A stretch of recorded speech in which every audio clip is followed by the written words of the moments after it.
Well, admittedly so, this is not the way I wanted to do this, but I guess everything's out in the open now, so the only thing I can do now is just be a completist.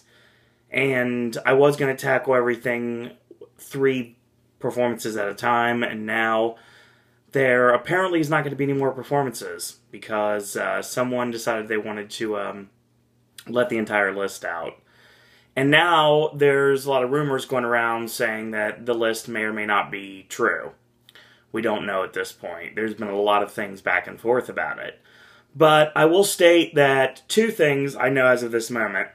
Number 1, we have permits. We finally have permits. And we have permits for one house, and we have permits for the disaster queue. So unless we're getting a repeat of when the Herkinzina building was torn down to make room for Transformers after they already started production of the Chupacabra house, I would think that this means that Disaster is safe for now. I said in the Halloween Horror Nights podcast with Toronto Josh that I believe what would end up happening would be they were going to fast track Fast and Furious coming to Orlando. And I truly believe that will happen. So we still don't know if we're going to keep our disaster queue or not. Now my friend Drew from Orlando United came up with an idea that would totally fit as well, and that would be utilizing the Men in Black overflow queue.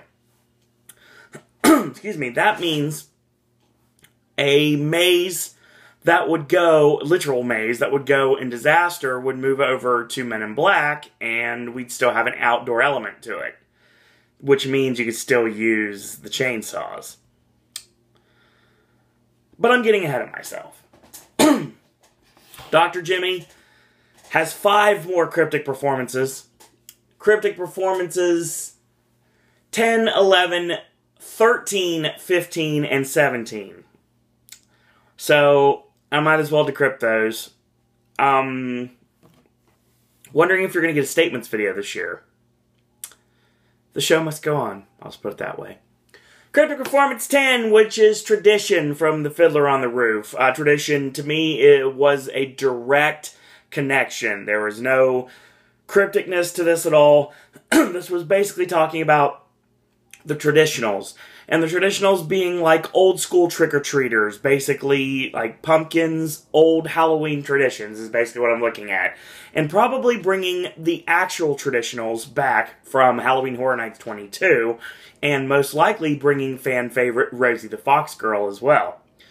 And if you believe any rumors, this looks like it's going to be in Central Park, so that's what we've got for Cryptic Performance 10. 11 was Those Were the Good Old Days. No comparison to the Weird Al Yankovic song that I love so much. From Damn Yankees. And basically what this is, using context clues, you realize that odd equals houses and even equals scare zones. So that being said, I put 2 and 2 together and realized that this was basically going to bring back Those Were the Good Old Days. The good old days of Halloween Horror Nights. Houses and experiences and people from the past. Now, a lot of people have rumored this to be a second version of the Hallowed Past from Halloween Horror Nights 20. A lot of people have also said that this could be something like a sequel to Horror Night Nightmares from 14. That's a possibility as well.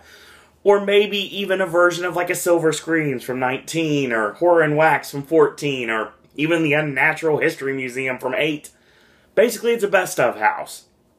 Bringing back elements of the past. Houses, scare zones, street experiences, and icons that we all know and love. And for people like me, seeing for the first time. So, this is our best-of house.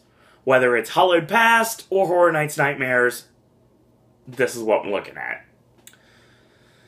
Now, unfortunately, some of the performances were skipped over because songs were not sung yet, so it's a shame. And it sounds like Dr. Jimmy's not going to be singing anymore, at least for this year. it sounds like he's not going to be very cryptic much longer. And if that is the case, we all enjoyed his cryptic performances, whether they were songs or statements. We will continue to enjoy his April Fool's Day videos, and I look forward to seeing Doc in the Parks again this year for 25. So, kudos to Dr. Jimmy, as he knows very well he is partially the reason that pop even exists in the first place. Him, along with the trackers, Tim and Jen. Another literal one. Cryptic Performance 13, my lucky number, mind you, is actually Run Rabbit Run. Oh, sorry, I had to look at it backwards. It is the Mad Hatter from Wonderland. Literal connection to what is going to end up being a sprung tent, apparently, based off the works of Alice in Wonderland. Not an IP version, oh no, but a twisted version of Alice in Wonderland that would most likely be possibly maybe like the 2008 Scare Zone from Reflections of Fear, Asylum in Wonderland. Maybe it's going to be a 3D version of that, potentially. Or it's just going to be a really twisted version of Alice in Wonderland. Either way, I truly believe that's going to be the answer. Now, 15.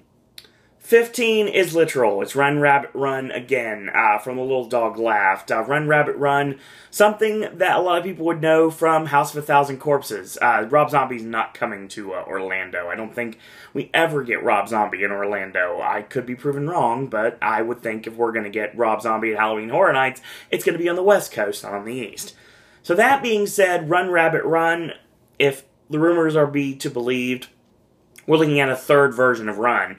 The first version, more of a game show. The second one, more like Hostel. This third one, probably a combination of both, and may or may not contain the return of Eddie. I believe Eddie was going to come back this year one way or another. Will he be in Run is anyone's guess. Will we get Run is anyone's guess, because even though we do have a permit, like I said at the beginning of this video, we could still have another situation where they were building a house and corporate's like, you know what? Forget this. We need to get Transformers out as soon as possible. We got X amount of time to do it. Let's get it done.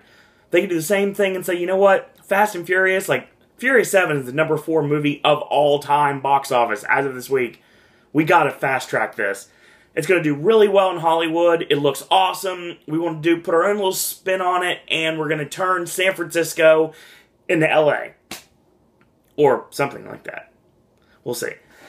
That being said, what they could do is they could use the queue to still do Run and just close off Disaster and Beetlejuice, because we're not getting Rocky Horror this year, apparently. So that would mean that the second that Horror Nights ends, like the beginning of November, goodbye Disaster. So if you guys wanted to say your goodbyes to Frank Kincaid, I'd do it soon, because the ride Earthquake is probably not long for this world, to be honest. That's what I believe. So, Cryptic Performance 17 is cool. Absolutely cool, from West Side Story. And cool is basically another literal connection to Blizzard. Blizzard is the code name that Mike Aiello put out, one of the two code names. The other one being Party, which is my belief it's the connection to the Alice in Wonderland 3D house. So, Blizzard, of course, if you believe rumors, is based off the 1888 Great Blizzard. And during this Great Blizzard, we focus on a very familiar location, and that is the Shady Brook Asylum. And that also has some special visitors, some gentlemen that would like to get involved in this, and that is the return of the Body Collectors. So a lot of people were stating this is going to be the Body Collectors against Shady Brook, or Body Collectors in Shady Brook, during a blizzard. So a lot of really cool effects. Like, take the effects of Winter's Night and The Thing, how it was like freezing cold in there, from what I've heard, obviously, because I've not been able to experience either one of those. Winter's Night I could have, but The Thing, no way. Maybe someday, hopefully we'll get to see The Thing one day down the line. But yeah, that's what we've got. That was Dr. Jimmy's performances. So I can state right now, if you look at the list that HHN Rumors let out,